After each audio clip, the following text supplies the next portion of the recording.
Hey, it's late. Probably too late. You're here because the same loop is playing again. Wake up, scroll, work, eat, sleep, repeat. And somewhere in those quiet moments, you think, I'm the one doing this to myself. That realization hit me like a brick. Not dramatically, just quietly. I wasn't failing because the world was against me. I was failing because I kept feeding the habits that kept the cage locked. I didn't get unstuck by adding more goals, more hustle, more apps. I got unstuck by stopping. By killing the things I was doing every day that quietly murdered my momentum.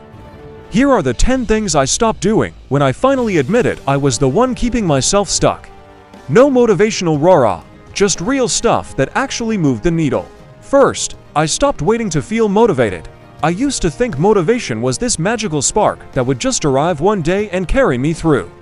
So I'd sit there, phone in hand, waiting. Refreshing feeds for inspiration, watching motivational clips, telling myself, tomorrow I'll start when I feel it. Spoiler, it never came. Because motivation doesn't lead to action, it follows it. When I stopped waiting and just did the tiniest version of the thing, 5 push-ups, 1 sentence written, opened the laptop for 2 minutes, momentum showed up.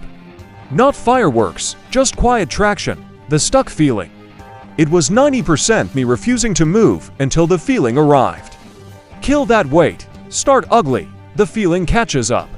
Number 2. I stopped scrolling for answers at 3 a.m. The nights are long, quiet, and perfect for doom scrolling for the next mindset hack, the next how I made 6 figures thread. I told myself I was learning, but really, I was outsourcing my thinking. Every scroll gave me a hit of maybe this is it, then left me more paralyzed. When I stopped treating my feed like gospel and started asking, what do I actually think, space opened up. Real ideas, my ideas. The algorithm profits when you're confused and searching. Your life moves when you stop outsourcing decisions. Third, I stopped saying yes when I meant no. People pleasing was my default. Family asks for help. Yes. Friend needs a favor at midnight. Yes. Extra work nobody else wants. Yes. I thought it made me reliable. It just made me resentful. Every yes to them was a no to me, to my rest, to my own projects, to silence. When I started saying no, without long explanations, guilt hit hard at first. Then freedom. Boundaries aren't selfish. They're oxygen. You stay stuck when your calendar belongs to someone else. Reclaim it. Number 4. I stopped romanticizing the word fine. Things are fine. The job's okay. I'm grateful. Really, that word fine was a lullaby I sang to keep the questions quiet. But fine isn't alive. It's neutral. And neutral is the most dangerous place to be. Nothing hurts enough to change, but nothing excites enough to risk.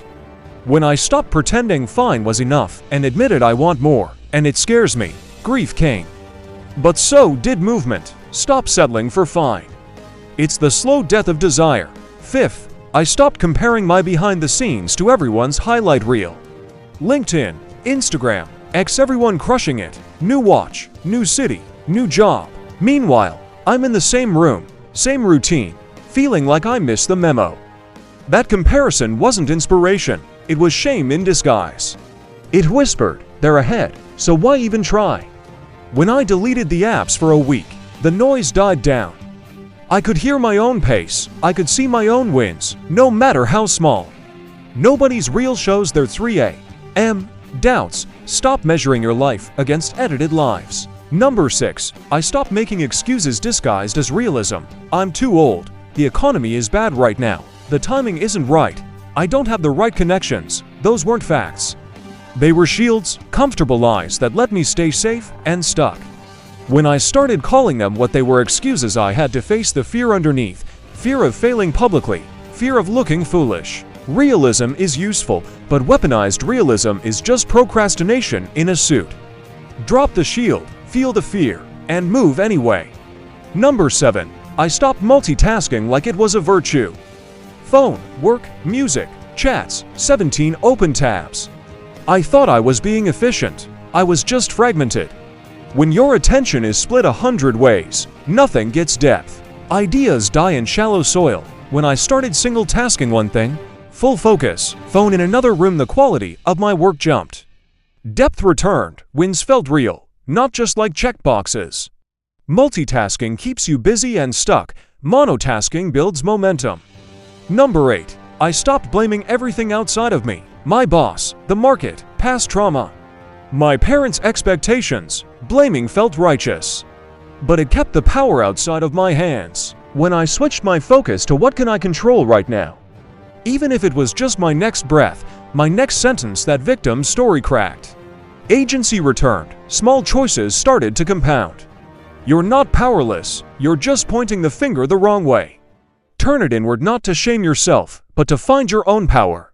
9th, I stopped abandoning things the second they got hard. A new habit, a side project, an honest conversation. The moment resistance hit, I'd quit. I'd tell myself, this isn't for me, or I lost motivation. That was just a way of protecting myself, a way to not risk failing. But when I forced myself to stay for just 5 more minutes, just one more day, through that dip, breakthroughs happened. It wasn't magic. It was just persistence past the point where most people bail. Quitting early is for protection. Staying is how you rewrite the story. And finally, number 10. I stopped pretending I was fine when I wasn't. This was the deepest one. The mask I wore best, admitting I'm stuck, I'm unhappy, I want more, felt like weakness. Like a betrayal of everyone who sacrificed for me to have it good. But pretending was the glue holding the cage together. When I finally said it out loud, first to a notebook, then to one trusted person, the weight lifted. Not all at once, but enough to breathe, enough to move. Vulnerability isn't the end, it's the beginning. Stop hiding the ache, let it speak. It knows the way out, so that's it. Not 10 things to add, 10 things to kill. I didn't become a new person overnight. I just stopped being the one who kept me stuck. One quiet no at a time, one ugly start at a time, one honest admission at a time. Now the question is yours. Which of these feels like it's living in your house right now? Pick one, just one, and kill it this week. Not perfectly, not forever, just start the funeral. The stuckness isn't permanent, it's a habit. And habits die when you stop feeding them. You have more inside you than this loop. What's the first thing you're burying? Let me know in the comments below. Thanks for watching.